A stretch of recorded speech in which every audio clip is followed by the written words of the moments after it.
r/ask Reddit. Business owners of Reddit. What's the most obnoxious reason an employee quit had to be fired over?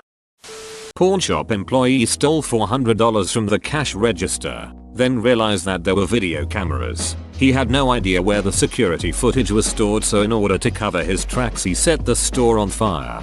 He actually ended up getting pretty badly burned in the process and went to jail right after the hospital. I guess you could say he got fired twice that day. Had a guy who we hired who showed a lot of potential. Sales. He was a little arrogant and had a good sized ego, but wasn't enough of a problem.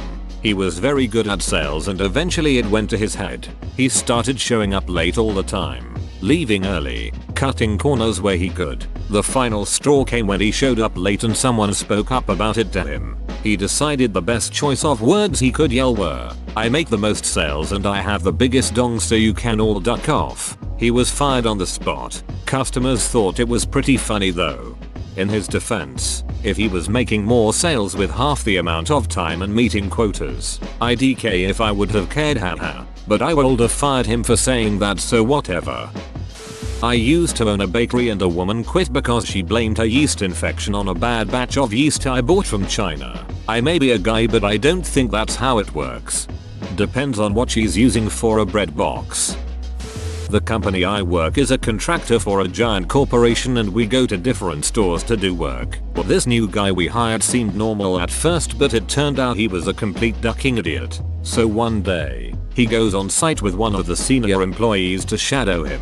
This genius thought that because we did work for the giant corporation we could just eat anything off the shelves and from the refrigerators free. Well, employee saw this and was like, "WTF are you doing? You need to pay," and manager comes. This guy then started fighting with the manager, then got in his car after and drove off. Needless to say, his ass was fired the next day.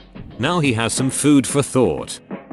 Medical clinic. An employee told a patient he wants to know what she tastes like. Doesn't get much worse. Not many exit interviews start with, "We really hope that was just sexual harassment, but we're gonna inventory the samples just in case." I used to manage a store in the mall. One of my employees, I'm pretty sure, was cheating on her husband with a mall security guard. I would come by on my days off and he'd scurry out in a fluster. I never mentioned it, but the guy was coming by all the time to the point that it was keeping her from doing her job. Finally, we had a work meeting and I said in a very non-accusatory way, something like this: "I know it gets slow in here during the week, and I'm guilty of it myself. But from now on I need everyone to keep personal visits to a minimum or during your lunch break." She stands up and starts screaming at me. How dare I accuse her? I'm a beach. She quits. She continued to call me and leave me harassing voicemail for a while too. Jeez. I feel like I would have only acted that way if I were doing quite a bit more than just a personal visit. Damn. Tool and die shop owner here. One of our machinists would go out for lunch and slam back 3-4 beers every day. When I found out, I told him he can't drink beer at lunch. He said it was his time and what he did at lunch was his business, not mine. The next day he came back from lunch smelling like beer. I let him go on the spot. A few years later he showed up in my office asking for his old job back. He said that he was an alcoholic back then and was sorry for his behavior. He was now sober and needed a job. I hired him on the spot and it worked out great for 5 or 6 years. Then he started drinking again and I had to let him go a second time. I have no idea how he is doing now, but I often wonder. He was a great machinist and a nice guy when he was sober. Woman was using company FedEx to deliver purses for her Etsy shop. When you guys found out, you should have ordered a purse to the address of the HR department. Then just watch her panic in confusion. Panic. At the FedEx. I worked for a boutique hotel, you know. Small, cute, expensive AF. As an ops manager. Basically, unless the area manager had to come in, I was the law. I get a frantic call on my downtime from an employee claiming our overnight guy tried to assault him. I have a sigh, as the guy freaking out is notorious for being a drama queen. I load up the security camera on my home PC, go to the time frame, and holy shit, our night guy legitimately lunged at his co-worker and tried to strangle him. Luckily a desk was between them, and that gave the victim time to bolt. Instantly felt like a dong for doubting him. Well, This is when I call in the area manager. We show up at the ass crack of dawn and speak with the dude who made the attack, and he claims he didn't do it. We show him the video, and I shit you not, he responds with, "I don't recall the events of that evening. We fired him on the spot." What started the fight, you ask? Well, the victim had done extra work to make the attacker's shift easier. The attacker felt like this was an insult to his work ethic. Oh, and I got multiple reference requests from similar hotels asking for a good reference. I simply said I wasn't able to provide a positive reference, as legally that was all I could say. My wife and I started a small software company 20 years ago. She's the manager and does sales and HR. I do the programming. Anyway, we hired a programmer one time, and the first day on the job I spent the whole morning with him going over our development philosophy, how we do source control etc, and then showed him an overview of our applications and how we build them. Along the way he was highly critical, pointing out what he considered flaws in everything. After lunch he goes back in to see my wife. He obviously didn't know we were married, we don't share surname, and at work we keep pretty much to ourselves. He says to my wife, "You know how to fix this company? You need to fire that other guy." We still laugh about that one. We hired someone to do video photo media work. After a certain point he felt it was selling out and didn't want to do media commercially. He wanted to do business stuff. We asked him which role he would like. If he picked his role, we tried out. If he didn't, he would quit. He decided to quit. He couldn't come up with a role. What kind of work is it? Something about the way you worded that has caught my interest.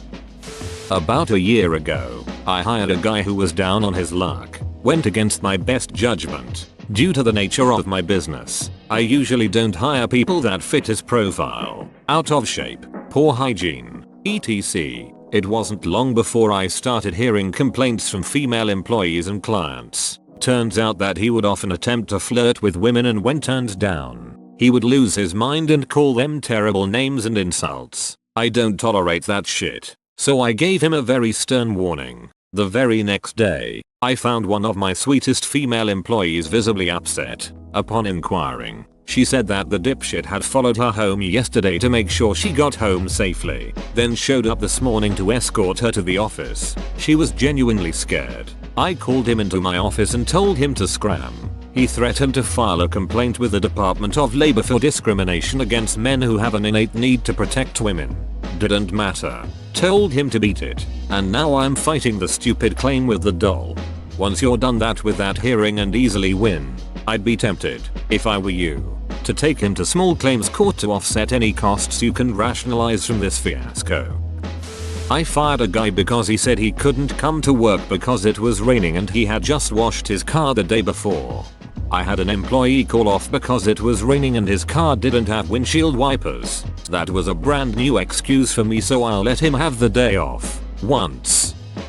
Had a guy on a location fake an injury. Now mind you, he did injure himself severely accidentally, but that wasn't his plan. His plan had been to fake a minor injury and get put on workers' comp.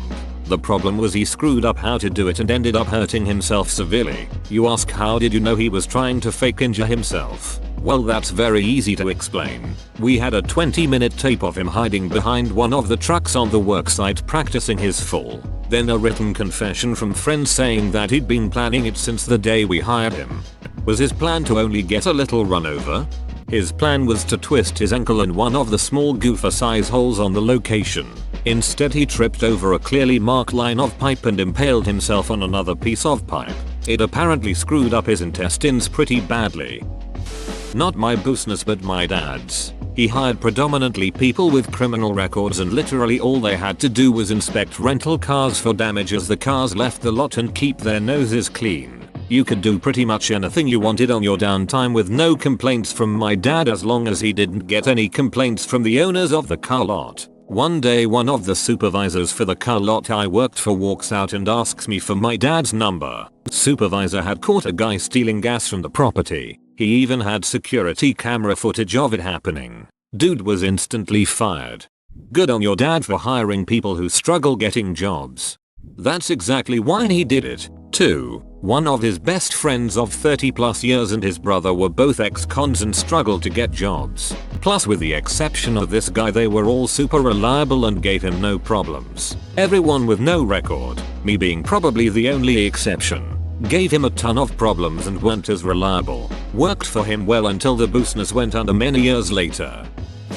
Don't own a business but work on employee claims and lawsuits. I've told this story on here before. A guy filed a discrimination complaint against the company after he got fired for stealing hot dogs from the refrigerator. This warehouse, big company, this was not at my location, kept a stock of hot dogs for employee appreciation picnics, usually weekly cookouts. No one knew why they were disappearing, so announcements were made and all employees were asked to not eat the hot dogs, and if they wanted some they could ask but couldn't have several packs. That didn't work, so warnings were announced. Finally a camera was installed near the refrigerator and he got caught red-handed.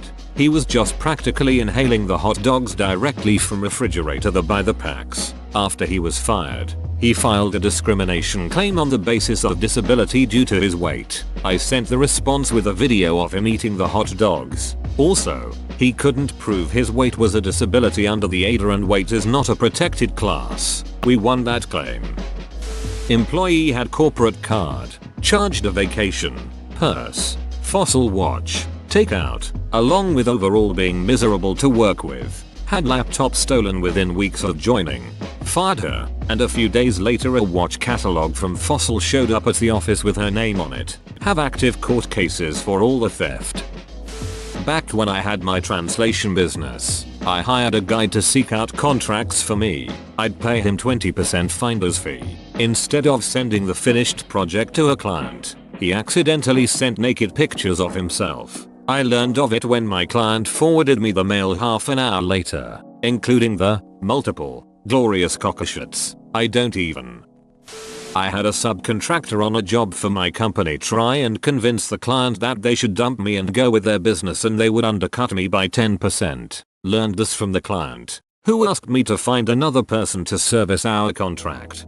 My parents got a quote on some plumbing work they needed once from a chain company, Roto-Rooter, I think, and they quoted some enormous fee in the high thousands. Then, individually, while one is talking to my mother and the other guy is talking to my father on a different area of the property, they each mentioned they run their own side business and could do the work for way less. I still wonder if they knew they were trying to undercut each other as well as trying to undercut their employer. My parents went with someone else. A guy threw a hammer at another guy for changing the radio station. My dad owned his own business working as a color corrector / editor. He had this one employee who had been there since day one and ended up becoming similar to an assistant manager. My dad owned that company for 10+ years and, just recently, he had to fire the assistant manager because apparently he was telling employees and customers that my dad hates gays, people who aren't white, his kids, his whole family, that he's a terrible person, etc. Basically driving all business away, pushing my dad's company towards bankruptcy. Turns out he was a narcissistic sociopath. My dad's just sad his employees never trusted him enough to tell him about what this guy would say to them. My dad and I ran a business together cleaning out foreclosed homes for a real estate agency as I was finishing high school.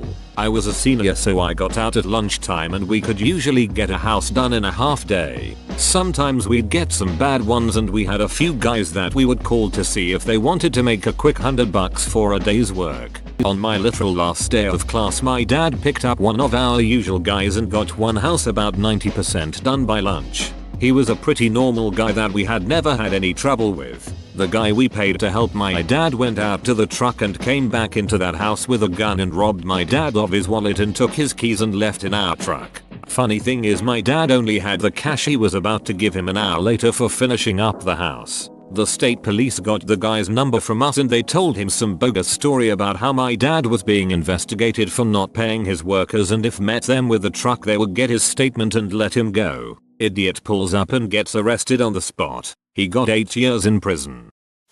I know somebody, they had to take a drug test, so he brought a little sample jar of drug-free piss with him. Went into the toilet, came out, gave the fake sample to whoever was doing the test and got fired on the spot. The sample was cold. Fresh piss is hot.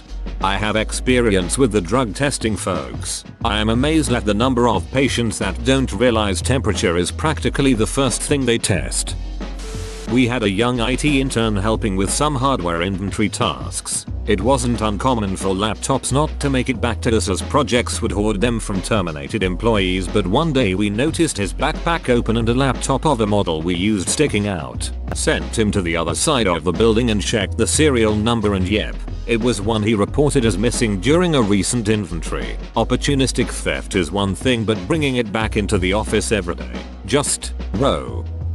A new heavy mechanic was hired, claimed to have prior experience. He was hired because he had a kid on the way and was in a bad spot financially, and the owners had a soft spot for unlucky people. Within a week his nickname was Almost. He almost did the work correctly. He almost rewired an electrical system. He almost rebuilt an air dryer successfully. He almost mounted tires. The probability of the part he rebuilt failing within a week was a solid 60%. By the end of week 2 it was clear most of his knowledge was book learned and not real world. They wouldn't let him do anything except change oil. Once his probation period was up and he showed no improvement or drive, they let him go. Trucks only make money when they move, and he couldn't keep them moving. I'm not a business owner, but I'm a student manager, aka I don't really have the ability to fire someone.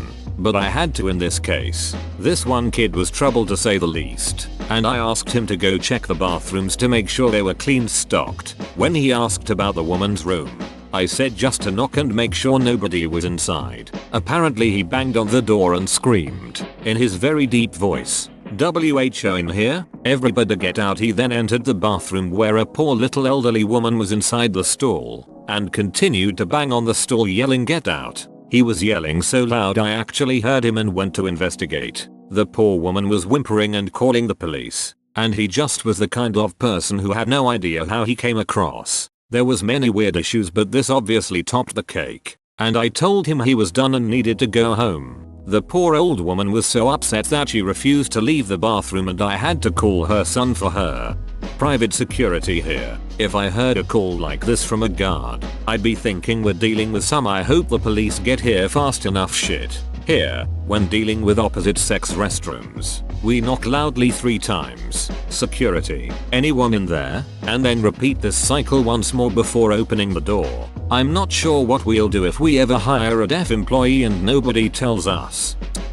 I was hiring for a government contract that required everyone to be drug tested. I told the guy in the interview that he would be drug tested. Hired, failed the drug test, fired. When I told him he failed the drug test, he said, "Yeah, I knew I would." Makes you wonder what he was thinking. Did he assume you were bluffing about the drug test, or it would be delayed long enough that he could get clean? Or did he just want to get fired? Some places don't actually send the piss off to be tested. The hope would be that the scare of failing the drug test is enough of a deterrent.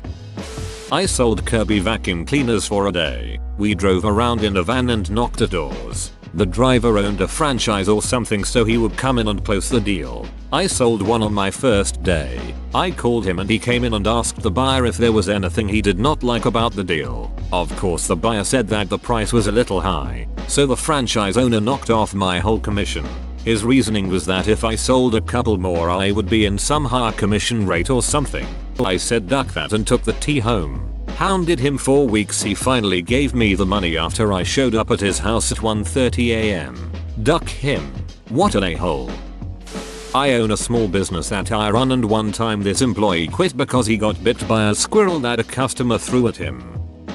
I had to fire someone for trying to start a console war with an 8-year-old who really liked Nintendo, while the former employee was a die-hard Xbox fan. He didn't even try to be playful about it. He was downright cruel to this poor kid. Best story was from back in the day when I worked at a veterinary clinic. A girl got fired for basically hating cats and dogs. She said as a receptionist she thought she would only have to talk to people. She didn't even like people. Thank goodness that manager switched into a different role. That wasn't even her worst hire. Turned up drunk. Fell asleep at the desk. harassed women in the bar after work. After we fired him, he hung around outside the offices, came back and loitered a few days later too. Then sent me an SMS, "You ruined my life. I'm going to ruin yours." 5 years later tried to connect on LinkedIn, and a recruiter asked me for a reference. WTF. A+++ great worker. Would highly recommend. Oh wait. I don't own a business, but one of my friends once quit a job I got him at the place I worked because it was too easy, even though he wasn't even doing half of the things he was supposed to do, and the few things he was doing poorly. Whoa, you made it to the end? You're a ducking beast. I'll cut you a deal. Smash like and subscribe for more curated content, bruh. It's free and that's a great price.